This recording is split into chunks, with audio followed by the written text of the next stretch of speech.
Morning students. उम्मीद है आप सब अच्छे होंगे, अच्छे से पढ़ रहे होंगे, आपकी पढ़ाई अच्छी चल रही होगी। तो देखिए, कल जो अपन ने पूर्ववर्त पर आधारित थ्योरम पढ़ी थी, इसके बाद भी एक नेक्स्ट थ्योरम है, इसको कर लेते हैं। ये आपकी यहाँ पे आज यूनिट समाप्त हो जाएगी, ठीक है। तो थ्योरम है, बहुत ही आसान से थ्योरम है, ओके। जो आपको पीछे करवाया है उसी से है, देखिए करते हैं। नाम क्या है थ्योरम का? समाकलन की मध्यमान प्रमेय। समाकलन की मध्यमान प्रमेय। इससे पहले वाली का क्या नाम था? समाकलन की मूलभूत प्रमेय, fundamental theorem of integral calculus, mean value theorem of integral calculus. समाकलन की मध्यमान प्रमेय। तो देखो, इसका नाम क्यों मध्यमान, इसके स्टेटमेंट से पता लगेगा। स्टेटमेंट पढ़िए। यदि f belongs to R a b, f है वो क्लोज इंटरवल ए बी में रीमान समाकलनीय है तथा फलन f के अंतराल ए बी में परिबद्ध। फलन f के अंतराल ए बी में परिबद्ध। परिबद्ध का मतलब ऊपरी परिबंध, निम्न परिबंध, उच्चक और निम्नक। क्या है? कैपिटल एल व स्मॉल एन हो तो एम और एन के मध्य, स्मॉल एन और कैपिटल एन के मध्य मान एक संख्या म्यू इस प्रकार विद्यमान होगी कि समाकलन ए से b f x d x का मान होना चाहिए mu into b minus a. जो म्यू है वो क्या है? एम, स्मॉल एम और जो कैपिटल एम है इसके बीच में, इसके मध्य में कोई संख्या है, और वो इस प्रकार से, यानी ये आपको प्रूव करना है, समाकलन ए से b f x d x is equal to mu b minus, ठीक है। और देखो, तथा यदि एफ अंतराल ए बी पर सतत हो तो एक संख्या c belongs to a b, यानी जो अंतराल है ए बी उसमें कोई एक ली गई है संख्या c belongs to a b इस प्रकार विद्यमान होगी कि समाकलन ए से b f x d x is equal to b minus a f c. इसमें थोड़ा सा अंतर है। देखो, जो आपकी एलएचएस है वो सेम है, बी माइनस ए बी है, इसमें म्यू है और इसमें एफ सी है। तो यहाँ से अगर आप इसको प्रूव करते हो तो इसके बाद में केवल एक थ्योरम ऑफ का स्टेटमेंट यूज होगा और जो म्यू है उसकी जगह अप्लाई हो जाएगा एफ सी। वो स्टेटमेंट आपको ना बताएंगे क्या है, उससे पहले इसको आपको प्रूफ करना है, ठीक है। तो एक थ्योरम का स्टेटमेंट है जो कि मैं आपको प्रूफ करवा चुका हूँ, उससे ये प्रूफ होगा।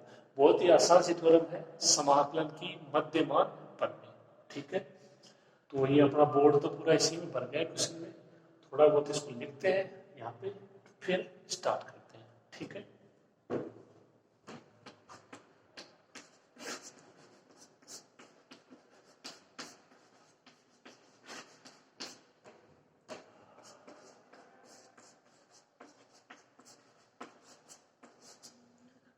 दिया गया है कि f belongs to R a B,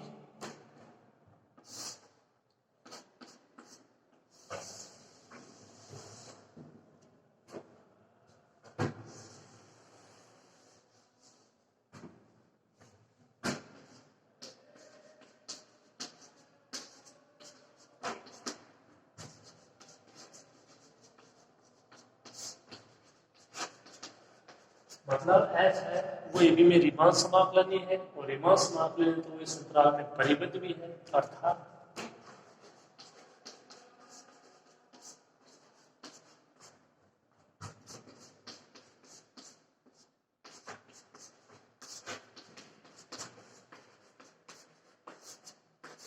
A less than equal to f x less than equal to b, ये परिबद्ध की कंडीशन, और all x belongs to a B.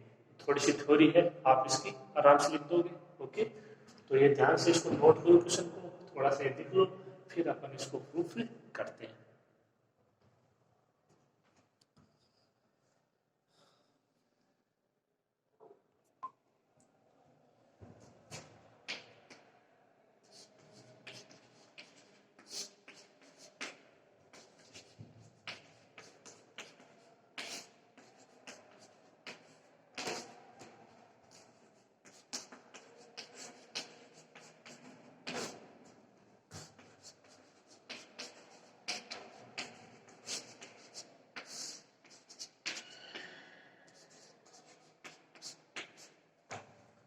सबसे पहले तो देखो जो आपको दिया गया है f belongs to R a b, यानी f वो अंतराल ए बी में रीमान समाकलन है।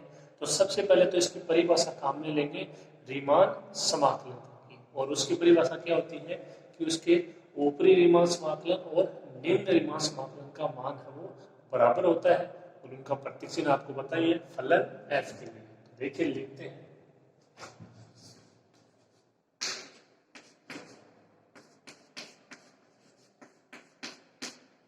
ये आपका प्रतीक चिन्ह रीमान समाकलन है, समाकलन ए से b f x d x f है, वो अंतराल में रीमान समाकलन है।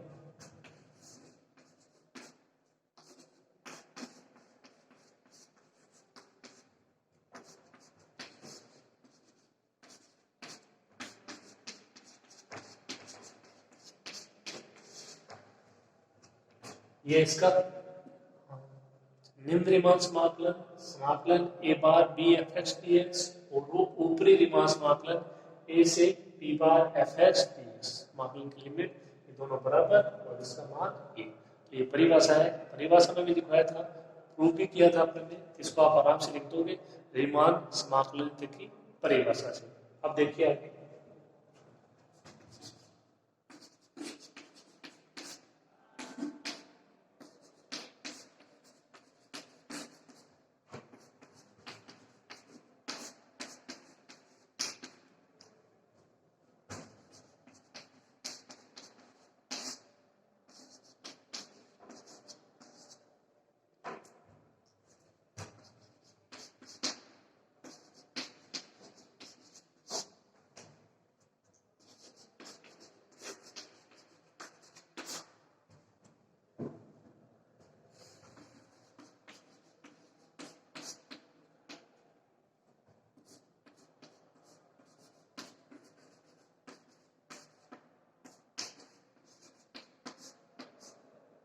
दिया गया है कि फलन f के अंतराल ab में उच्चक व निम्नक क्या है, कैपिटल M व स्मॉल m है, तब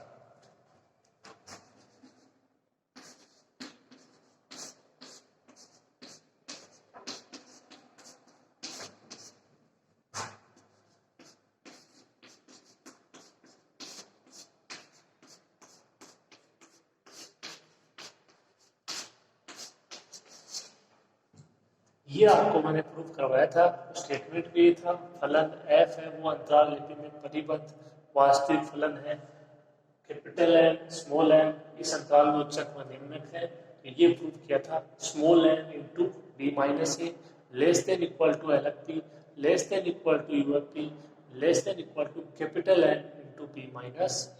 स्टार्टिंग की थ्योरम थी, शायद दूसरे या तीसरे नंबर की थ्योरम आपको मिल जाएगी, ठीक है। तो ये स्टेटमेंट आपको यूज करना है। अब देखिए आगे,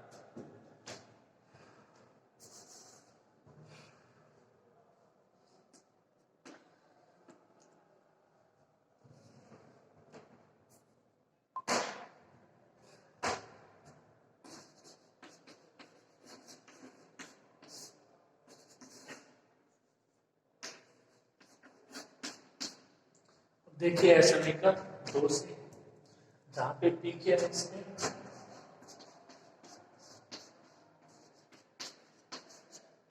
अंतराल ए बी है, उसके लिए जो विभाजनों का समूह है उसमें बिलोंग करेगा, यानी उसी में से कोई एक विभाजन है P belongs to P a b. तो ये सारी चीजें आपकी आई हुई हैं, आपकी कोई परेशानी नहीं होगी इसमें। अब देखिए ऐ समीकरण 2 से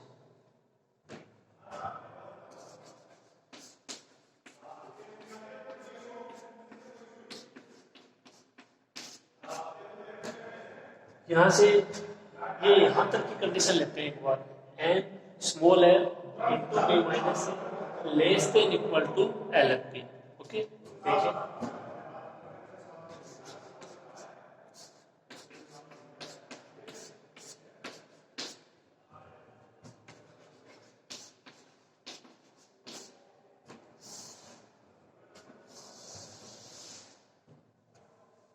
या आप इसको ऐसे भी लिख सकते हो कि l f p greater than equal to N b minus a. ये दो तरीके हैं, आप इसको इस प्रकार भी लिख सकते हो, दोनों एक ही चीज है।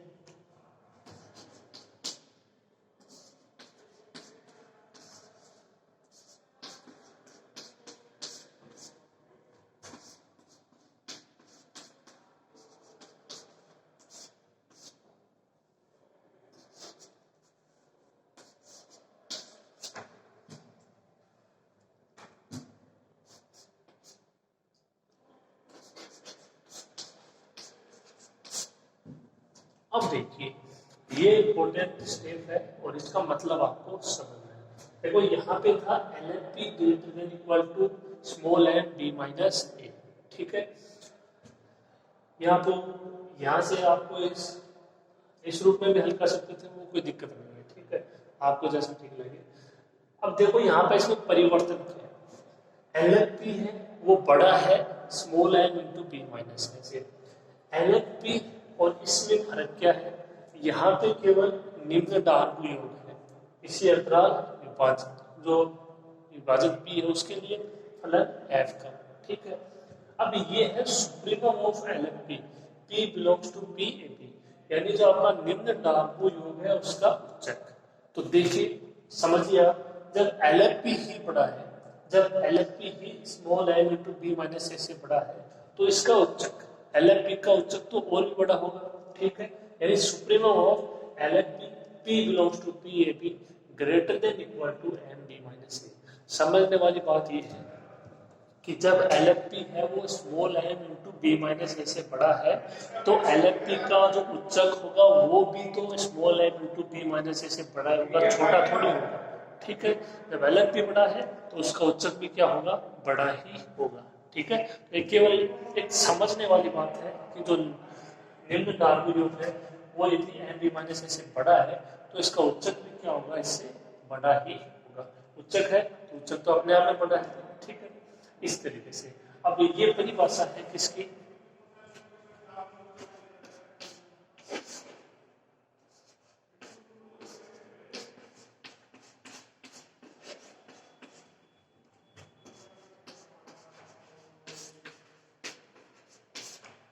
ये परिभाषा है निम्न रीमान समाकलन। ये किसकी परिभाषा है, निम्न रीमान समाकलन की परिभाषा है, उसी का मान है ये। समाकलन a bar b f x d x का क्या मान होता है, supremum of L f P, P belongs to P a p का सेट, ठीक है। तो ये यहाँ तक इसमें कोई दिक्कत नहीं होनी चाहिए आपके। इसी प्रकार से हम लेंगे U f P less than equal to capital N b minus, okay. तो आप इसको अच्छे से समझ के फिर यहाँ तक लिख लीजिए।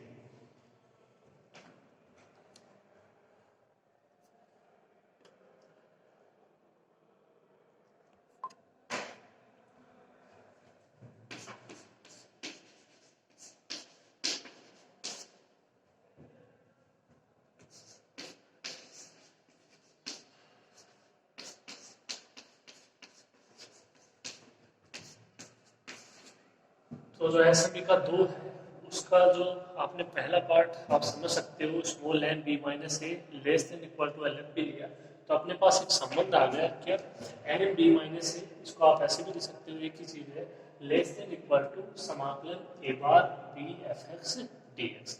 अब एक बार फिर से एसएमई का 2 से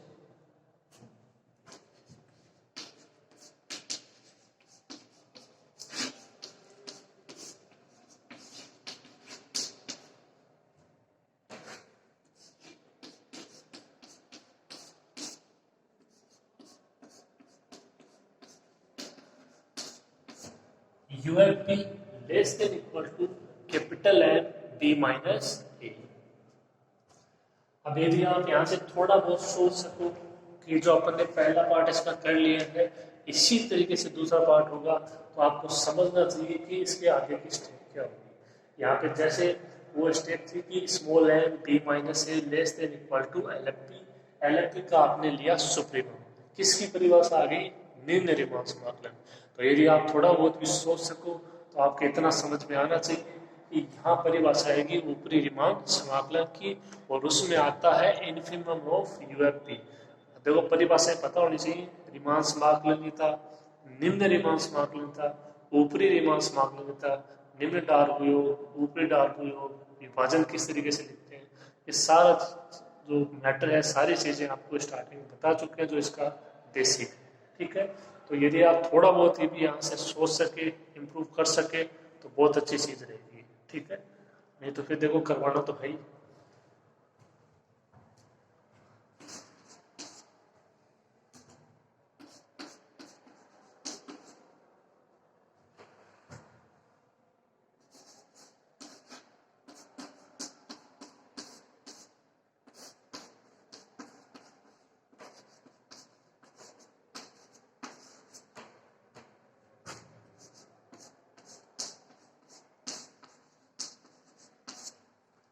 सोचना ये है कि क्या ये जो संबंध है ये सही है, तो क्या ये संबंध भी सही है? तो देखो UFP less than equal to N b minus a, UFP है और जो अगर capital N b minus a उससे छोटा है, ठीक है।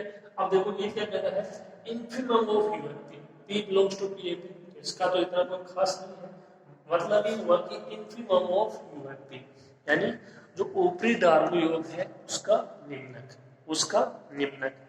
तो क्या वो निम्नक है वो capital N b minus a से छोटा होगा, लेस देन इक्वल टू होगा? तो सिंपल सी चीज है, देखो केवल सोचना है आपको कि जो आपका ऊपरी डार्वी योग है वो छोटा है किससे, कैपिटल एन बी माइनस से। अब इसका निम्नक ले रहे हैं तो निम्नक तो और भी छोटा होगा, जैसे इसे पहले वाले में उच्चक लिया था, ठीक है, मेरी बात समझ रहे हो ना? तो कहने का मतलब है कि जब यूएफपी ही छोटा है तो यूएफपी का जो निम्नक आएगा वो तो अपने आप छोटा हो जाएगा, किससे, कैपिटल एन बी माइनस ए, क्योंकि जो आएगा निम्नक वो इसी का मान आएगा कोई ना कोई, और निम्नक है तो वो छोटा ही प्राप्त होगा, ठीक है। तो ये इतनी मुश्किल चीज नहीं, मेरे हिसाब से आपके आराम से समझ में आ गई होगी। तो UFP less than equal to capital N b minus a, तो इसको क्या लिखोगे, infimum of UFP P belongs to PAP less than equal to capital N b minus a. थोड़ा सा सोच लेना, इससे पहले वाले में दिमाग परिभाषा अप्लाई हुई निम्न रिमांस समाकलन तक की, इसमें परिभाषा हो जाएगी ऊपरी रिमांस समाकलन, और जो निम्न रिमांस समाकलन और ऊपरी रिमांस समाकलन है उसमें LFP के साथ आता है सुप्रीमम और UFP के साथ आता है इन्फिमम। तो इतना भी सोच लिया कि UFP है, UFP के साथ तो सुप्रीमम तो आएगा नहीं, इन्फिमम भी आएगा, अपने आप ये परिभाषा हो जाएगी ऊपरी रिमांस समाकलन की। तो आशा करते हैं आपके अच्छे से ये समझ में आ गया होगा।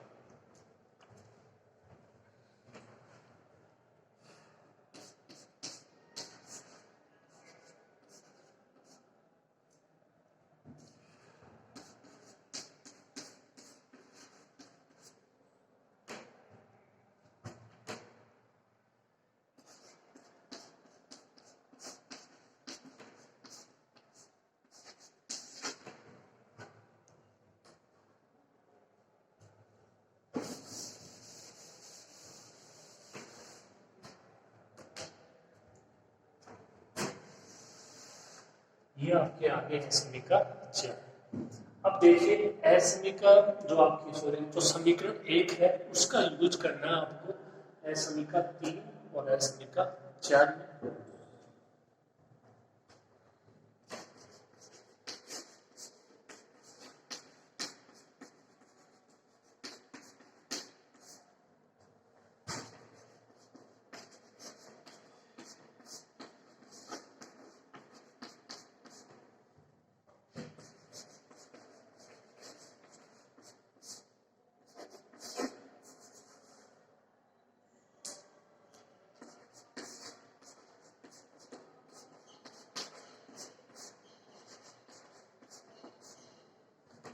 समीकरण 1 का उपयोग करेंगे असमीका 3 और असमीका 4 में।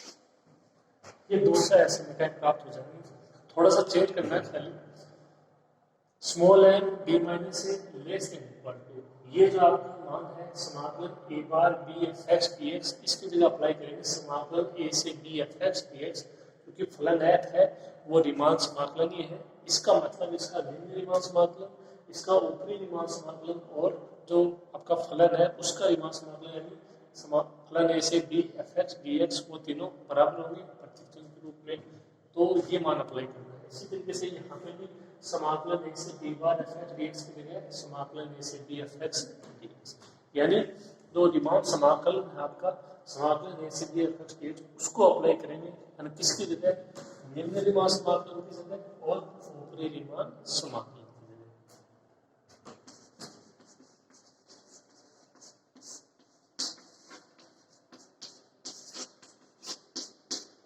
असमिका 5 व असमिका 6 से।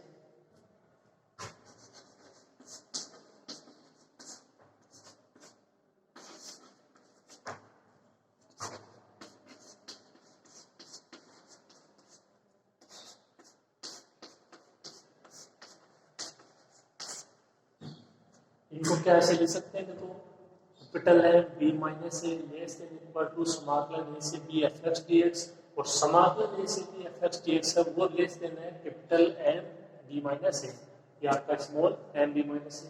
देखो small m b minus a less than equal to समाकलन a से b f x d x, और समाकलन a से b f x d x less than equal to capital m b minus a. तो असमिका 5 और 6 को संयुक्त रूप से आप इस प्रकार भी लिख सकते हो।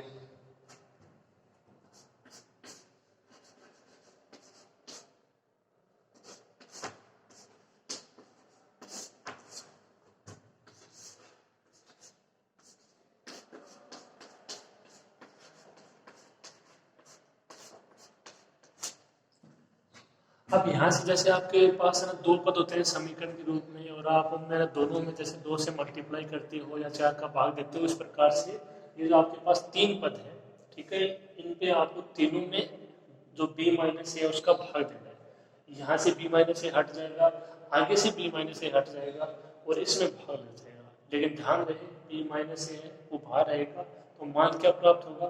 Small m less than equal to 1/b minus a समाकलन a से b f x d x less than equal to capital M।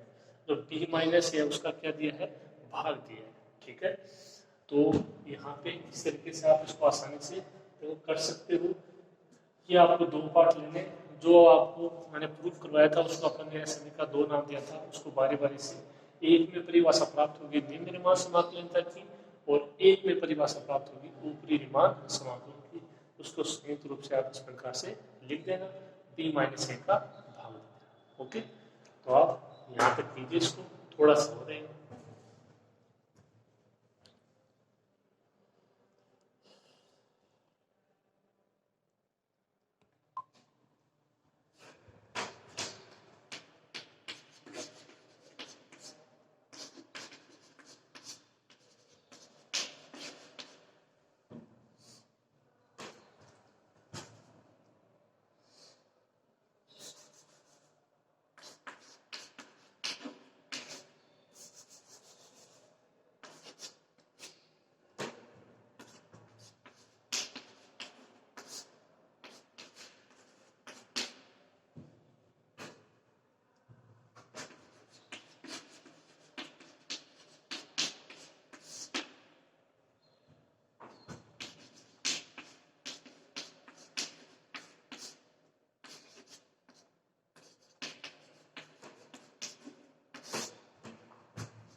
ये आपको दिया गया है, जो म्यू है उसको डिफाइन किया गया है। देखो आप देख सकते हो जहाँ पे आपको दिया गया है वो स्टेटमेंट है, उस थ्योरम का वो पढ़िए। म्यू है वो जो फलन आयत के परिबंध है स्मॉल है वह कैपिटल है, उनके बीच में कोई मान है तो मध्य में कोई मान है। तो दिया गया कि म्यू है वो फलन आयत के परिबंधों का कोई मध्य मान है, जहाँ पे फलन आयत के परिबंध क्या है? स्मॉल है और कैपिटल है, एक ऊपरी परिबंध और एक निम्न परिबंध।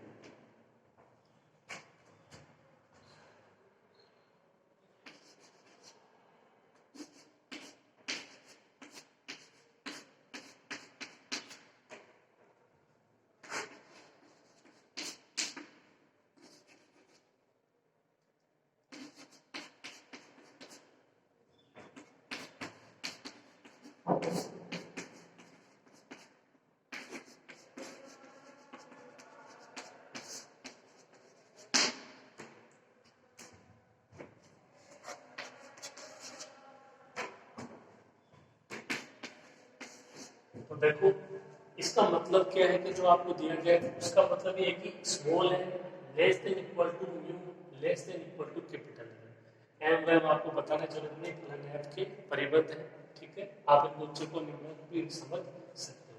तो देखो यहाँ पे क्या है कि म्यू है वो फलन आयत के परिबंधों का कोई मध्य मान है। तो म्यू है वो इसके परिबंधों एन व एन का मध्य मान है, मतलब इसकी बीच में होगा। तो बीच में होगा तो मतलब condition small M less than equal to mu less than equal to capital M. ये आपको स्वयं को लिखना आना चाहिए और इसमें कोई बड़ी बात नहीं है। आपको दिया गया है कि म्यू है वो एम के परिबंधों यानी स्मॉल एम और कैपिटल एम का मध्य मान है, तो इसका तो मतलब निकाल सकते हो, यानी बीच का मान, यानी ये इन दोनों के बीच में रहेगा। ठीक है, ये है समीकरण 7 और ये है समीकरण 8।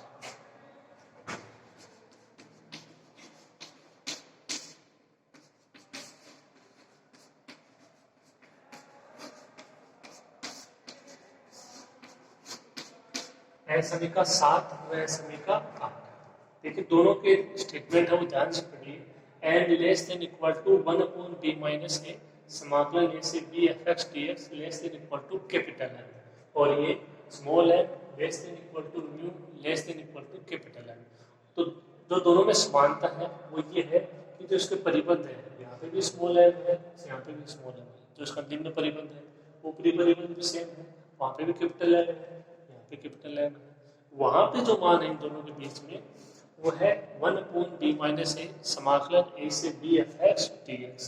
यहाँ पे बीच में मान है, यानी जैसे म्यू आपका एफ के परिबंधों का कोई बीच का मान है, उसी हिसाब से यहाँ से ये समझोगे कि 1/b माइनस ए समाकलन ए से b f x d x है, वो एफ के परिबंधों का कोई मध्य मान है। ठीक है, तो ये भी मध्य मान है, ये भी मध्य मान है। इसका मतलब ये यहाँ पे संभव है कि जो म्यू है उसका मान क्या है 1/b माइनस ए समाकलन ए से b f x d x, ये संभव हो सकता है। ठीक है,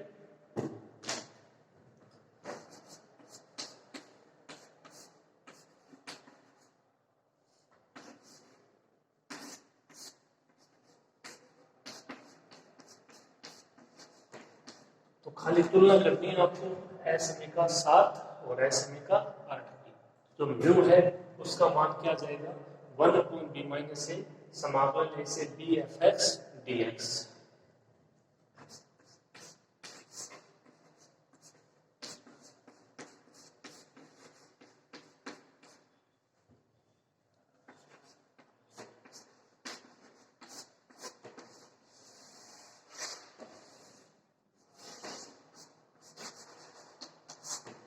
ये b माइनस ए इधर आ जाएगा, समाकलन ए से b f x d x का मान mu into b minus a. और आप देख लीजिए जो आपको प्रूफ करना है उसका एक पार्ट है वो ये, बिल्कुल आसान सी थ्योरम है, मेरे हिसाब से इसमें कोई दिक्कत नहीं आएगी। अपन ने कुछ नहीं किया, f belongs to R a b है, रीमान समाकलन तक की परिभाषा लिखी, ऊपरी परिबंध वो ऊपरी रीमान समाकलन निम्न रीमान समाकलन दोनों बराबर, और वो रीमान समाकलन के बराबर होंगे समाकलन ए से b f x d x. थोड़ा सा जो थ्योरम मैंने प्रूफ करवाई थी उसका स्टेटमेंट पता होना चाहिए। यहाँ पे समाकलन के मध्य मान थ्योरम के लिए small M b minus a less than equal to L f P less than equal to U f P less than equal to capital M b minus a. Small M और capital M फलन f के अंतराल B में उच्चक और निम्नक है। ठीक है, उसके बाद में बारी बारी से हमने दोनों कंडीशन लिए, पहले स्टार्टिंग के दोनों पर ले लीजिए फिर लास्ट के दोनों पर। एक पे परिभाषा आ जाएगी निम्न रीमान समाकलन की, जब उसमें अप्लाई करोगे सुप्रीमम, ठीक है कंडीशन आपको मैंने बताई दी है, और एक में आ जाएगी ऊपरी रीमान समाकलन की, जब उसमें अप्लाई करोगे इनफिमम। उनकी जगह मान रख दीजिए रीमान समाकलन का, बस इसे तुलना करा दीजिए, जो दिया गया म्यू का मान आ जाएगा। ठीक है, तो कोई दिक्कत इसमें नहीं होनी चाहिए। ठीक है, अब बात करते हैं इसके दूसरे पार्ट की। तो देखो दूसरे पार्ट में क्या दिया गया है कि फलन एफ है वो अंतराल ए बी में सतत है, तब कोई संख्या दी गई सी बिलोंग्स टू ए बी, कोई बिंदु दिया गया अंतराल ए बी में सी बिलोंग्स टू, इस प्रकार है कि आपको प्रूफ करवाना है समाकलन ए से b f x d x b minus a ऐसे कैसे, म्यू है उसकी जगह है एफ सी। ठीक है, उसके लिए एक थ्योरम है, केवल आपको उसका स्टेटमेंट लिखना है, वो है क्या देख लीजिए।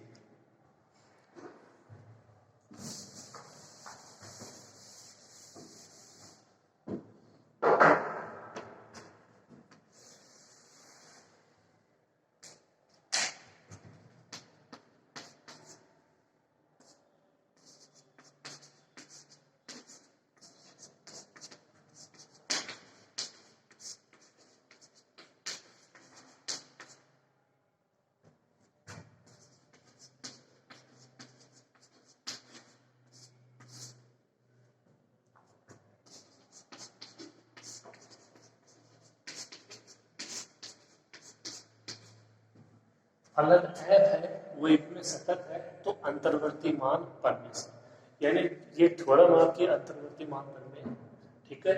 उसमें यही है कि फलन एफ यदि किसी अंतराल में सतत हो तो उसके लिए जो ये स्टेटमेंट है वो सत्य होगा। स्टेटमेंट क्या है देखिए आप लोग,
देखिए ये स्टेटमेंट है, पहले आप इसका मतलब समझ लीजिए, इसका मतलब क्या है।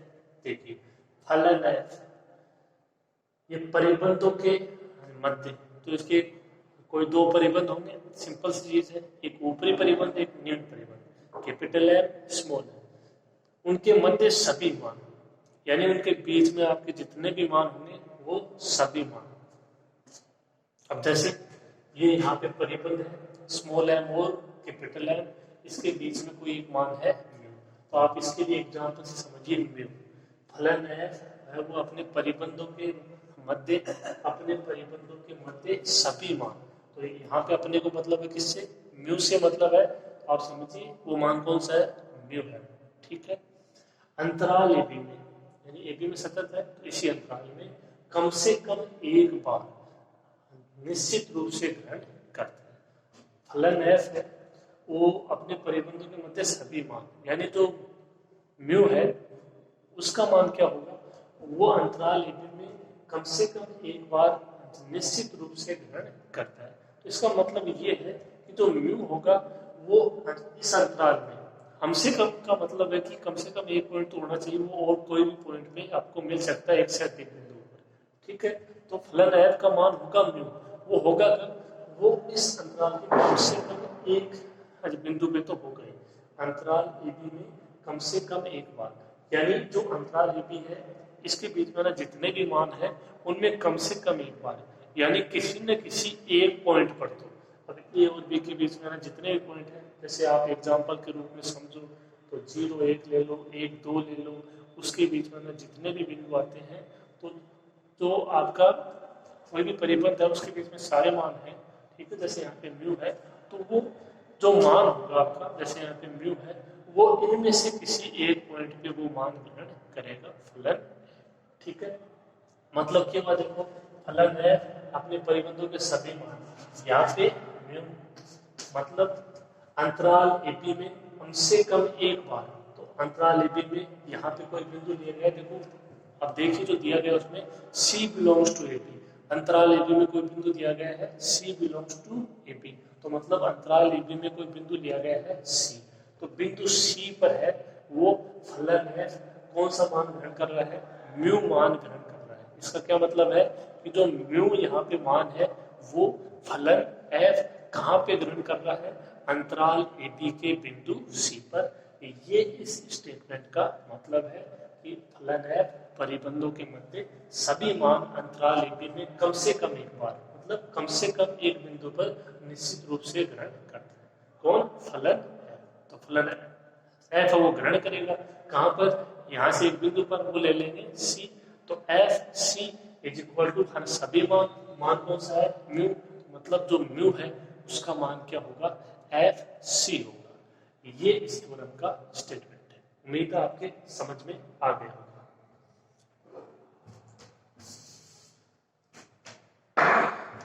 यहाँ तक करिए, थोड़ा सा कंप्लीट कर देते हैं इसको।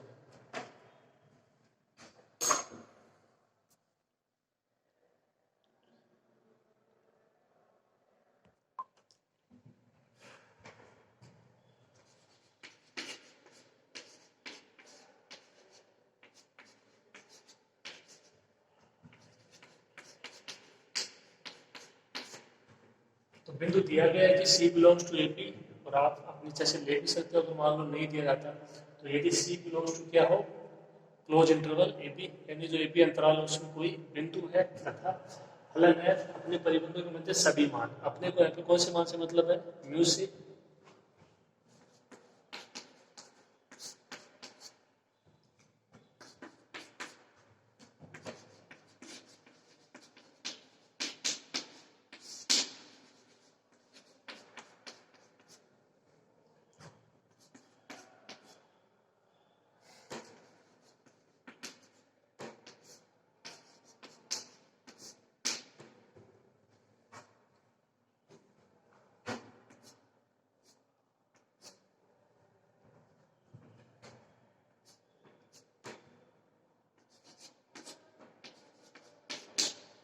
तथा फलन है के परिबंधों, एस के परिबंध है, स्मॉल है, कैपिटल है, का मध्य मान क्या है, म्यू।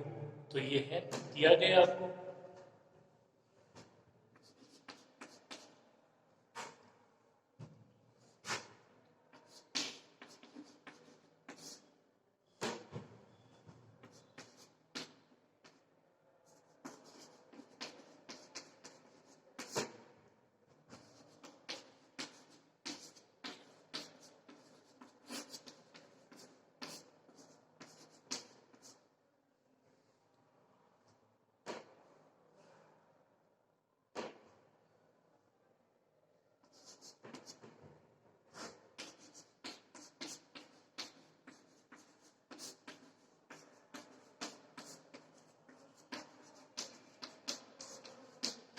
देखिए मैंने सिंपल लैंग्वेज में लिखा है ताकि आपको आराम से समझ में आ जाए। तो फलन है अंतराल AB के बिंदु C पर जो म्यू है उसको ग्रहण करता है अंतर्वर्ती मान परिमेय से, अर्थात mu is equal to FC। अब जो यहाँ पे था म्यू उसके लिए अप्लाई कर देंगे क्या, FC।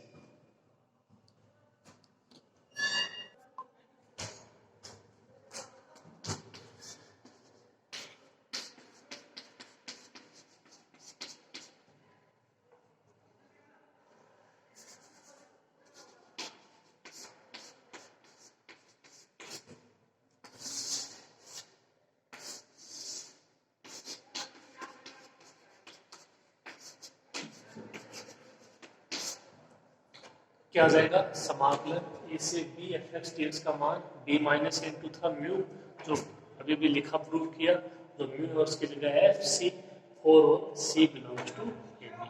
तो ये थ्योरम थी समाकलन की मध्य मान प्रमेय, mean value of integral calculus. दो स्टेटमेंट थे इसके, पहले वाला इंपॉर्टेंट था, आसान भी था, जो दूसरे वाला उसमें केवल अंतर्वर्ती मान प्रमेय है, उसका स्टेटमेंट आपको यूज करना है। ये मैंने आपको सिंपल वे में समझा दिया है, ठीक है।